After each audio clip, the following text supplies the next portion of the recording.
So our resistance bands, they come in all colours, all different various resistance, because that's what they are. They might be called fitness bands, thermobands. You can use them for loads of different exercises. They sometimes come in a circle, but what we're going to do today is a hip and glute exercise where we're going to sit tall on a chair. Even if you can stand up, this is one to do on a chair. We place the band over the thighs, under the thighs, and we hold the band close to the side of the thighs. And you're going to just bring the knees out. So those of you who've been to a gym know the adductor machine. This is what this is. It's working the side of your hips, a muscle called the glute medius, which is great for stability in the hips. We do this for people who've had hip replacements, knee replacements. Obviously, if you are new to exercise or your doctor's giving you your own physio program or your physiotherapist has given you different exercises, that's what you do. This is a sort of a general suggestion of things. So around now, you probably feel a slight ache building up.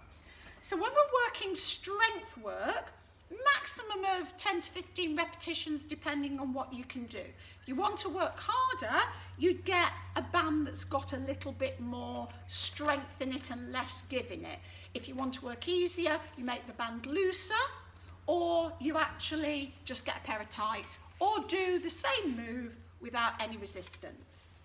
So, sitting nice and tall, shoulders back and down, your forearms by the side of your hips, we're going to do the leg extension. So this is a leg press machine in your house, working the knee and the hip, quadriceps, stretching the hamstrings. Those of you who are fitter, who've done classes with me, you might know that you can do a standing version of this. The closer your heel to the floor, sitting or standing, easier. The higher the leg, toe to the sky, heel forward, the harder it is. So you can experiment with that. Obviously, if your balance is a little bit dodgy, don't do the standing version quite yet. Change sides. So we want to do about the same amount of repetitions each side. So there's always a side that's stronger in the body. So you might even want to use your breath. So I always say exhale on the effort. The effort here is the press forward.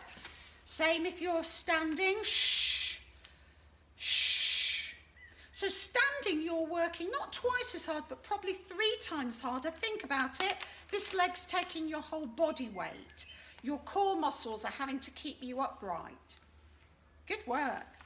Sitting or standing for the next exercise, we're going to bring the band underneath the armpits, upper back, a bit bra strap area, make sure it's underneath the elbows. Legs wide, and we're going back to that punching move. So you can just do band work, you can just do cans of beans or weight work, you can just do the moves without any resistance. This is the same as a press up. So you might want to use body weight just doing a press up. I'm not teaching press ups just at the moment because I know a lot of people have got dodgy knees, getting down to the floor, etc. Those of you who want to do press ups, yeah, I might do sort of some variations for stronger people. Your option here, sitting or standing, and that move we did with the cans of beans or weights, arms above the head, shoulder press.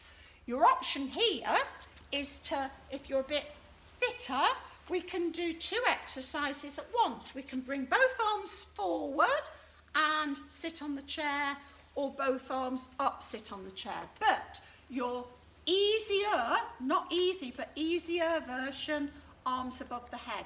Only a few reps of those because a lot of people find that quite a hard move to do. You don't have to do these one after the other. You can have a little break, come back to them. Our tricep extension now. So you can do that with your cans of beans. The band would come diagonally across the back. You can do it standing when you're just doing the upper body, the elbow close to your ear, so if you look to the side you can see it. The elbow stays high and we just straighten the arm. If you've got a frozen shoulder, that same exercise is this. That is a tricep kickback, where you're holding a short length of band and just straightening the arms. Change sides. So if you're doing a standing version, it's the same, band diagonal across your back, a bit like an old style sort of satchel. Your elbow comes close to your ear, it stays high, and we just do that extension. I've just gone into a lunge so you can see what my arm's doing. If you want to do that, that's great, because then you're getting a stretch in your hip, and you can do the same on either side. I'm just giving you lots of variations of the class. Obviously, we'd normally do an hour's class. We're just doing it sort of whatever we can do in half an hour or so in bite-sized chunks. We're going to do our flasher max stretch for the rotator cuff muscle. Elbows squeeze in, and you're pulling the arms apart. Palms to the ceiling, short length of band. Again, if that hurts your shoulder, you do the move without. But what I don't want to see is funky chicken arms, elbows in, and that little squeeze. If you want to work two muscles at once, you squeeze your bottom, either standing, we're doing a little pelvic tilt, or you squeeze your bottom on the chair, and you might feel you go up and down as you do that. Stop whenever it feels too much for you. Talking of which, I'm going to have a sip of water. And we're going to come back and do some stretches. So I'll see you then.